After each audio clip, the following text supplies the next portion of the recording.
Well, looking at a RenCap report that was released earlier this week, I mean, they've raised their recommended Nigerian equity exposure to overweight 50% from neutral 30% at the beginning of September. Are you as optimistic about returns from this market moving forward that would warrant such exposure? Yeah, I'm even more optimistic than them in regard to the Nigerian market at the moment, because what we are having now is just the normal trend due to lack of regulatory supervision, and that's why we are where we are today. But when going forward, it looks very positive, because when you look at the PR value of some of this equity, they are in their lowest level ever. Though the type of result we've been getting in from the market has not been as impressive as we used to get.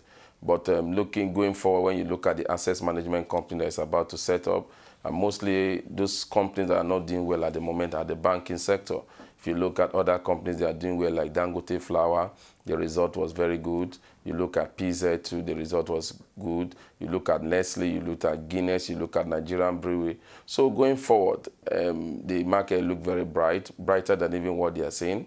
And again, but when you look at the banking sector, which will normally drive the market, you are not too positive about the market recovering very soon, because when you look at the year-end, common year-end coming up December, and again you look at other issues regarding to bad loans and the banking not able to lend to businessmen, and then you think the profit level of the bank will drop. So going forward, good, but on the short time look, it's not looking very good.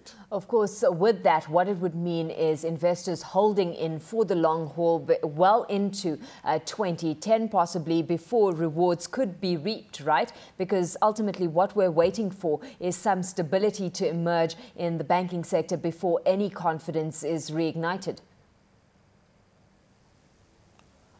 Well, investors will have to wait a little bit longer. That will be good. But when you look at the waiting, how long are they going to wait? Now, what is happening in the market is that as any equity increase in price, even by 1% or 2%, profit taking comes in, because people are not yet too convinced about the way forward for the market, mostly due to regulatory authority coming up with one statement and the other. They have not really boosted the confidence of the view of the investors on the market.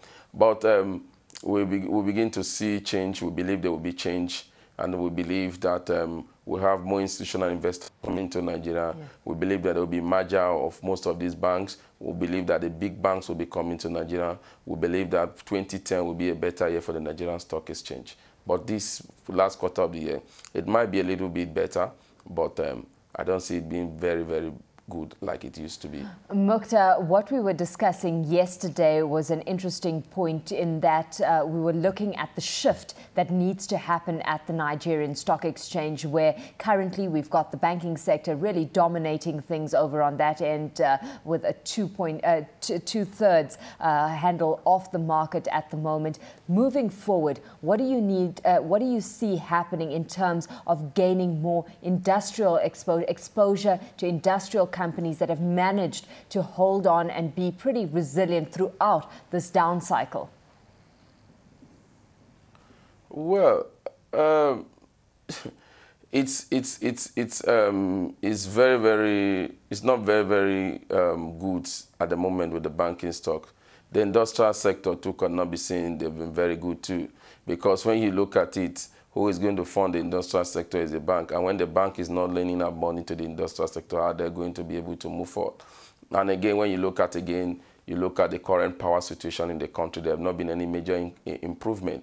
So looking at it, even in the short term, it's not looking good for the industrial sector, for the banking sector. And I'm knowing fully well that 3 weeks ago, gas supply to most of the big industry in Nigeria were cut off by the gas company owned to large debt. So you begin to see which sector will really put a hand. But if you look at the never die hard spirit of the Nigerian industrialists, they've been able to weather through the storm and be able to give us some good results. But I don't think anybody will get his eyes off the banking stock, because they remain the two-stop investors, because of the type of returns that we normally get there. Of course, as you've just highlighted, I mean, one of the biggest threats realizing a shift here is infrastructure constraints. I mean, there's this dire need for infrastructure growth to actually foster industrial growth moving forward. What are you making of the strides Nigeria is making in that regard, where we've seen government set out a 7-point agenda? Surely there needs to be more focus, possibly honing in on just 2 points, getting that right before we move on. Well, I don't like commenting about the 7-point agenda of the government because the 7-point agenda as it is now is just an agenda on paper that has not really gotten us anywhere. At the moment, we're in the 7-point agenda on power, and the power sector is not working at all. We had the 7-point agenda in education. The educational sector just came out of a very, excuse me, of a very large, long strike. We are in the 7-point agenda of reform infrastructure, and the banks are not lending money for infrastructure development. So the 7-point agenda, like I keep saying, you have an agenda on paper, you don't have a roadmap on how to achieve this agenda. How are you going to achieve it? For me, as far as I'm concerned, the 7-point agenda is just an agenda on paper. It has not moved us forward. We're still sitting down looking and believing that the 7-point agenda will move us somewhere. Unemployment is getting higher again because the banks are definitely going to be downsizing very soon. And so what are we making of the 7-point agenda? As far as I'm concerned, there's no any agenda. The infrastructure are still the way they used to be. There have not been any new infrastructure that has come in here. And so I don't like talking about the 7-point agenda. I don't think we have an agenda on paper, but we don't have a roadmap towards actualization of this agenda. It might be good on paper, but on reality, there's nothing on ground. Muktar, having said all of that, I mean, the RenCap report that I referred to earlier reiterated their forecast that Nigeria will be the largest economy in Africa in GDP terms within the next 3 years. Just how realistic a forecast is this in your books? Do you share that sentiment, having said what you've said already? Alishia, how realistic I am? As a Nigerian, very optimistic. Maybe we'll get there, but like I keep saying, having a forecast, if you don't work towards actualization of the forecast, then we'll have to refocus again.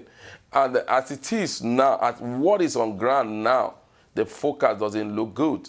Because if you want to say you want to be the largest economy, your system has to be working. There must be power, there must be good roads, there must be infrastructure, there must be education. Are we going to be able to achieve this thing in the next 3 years? Knowing that by next year, 2010, this government will be distracted. When I mean distracted, this government will be thinking of the election, which is coming up in 2011. So we only just have a year to go. So maybe we are looking at another government coming in to start. And you see, the problem we have is there is no continuity of policy. There's no continuity of policy. So based on that, I don't think it's good. But maybe somewhere along the line, we're going to get it right very soon. Then in 3 years' time, we could be there. But as it stands now, Alishia, I don't think so. It's just a forecast that if we don't work towards, we'll be back to where we were before and maybe worse off than where we are now.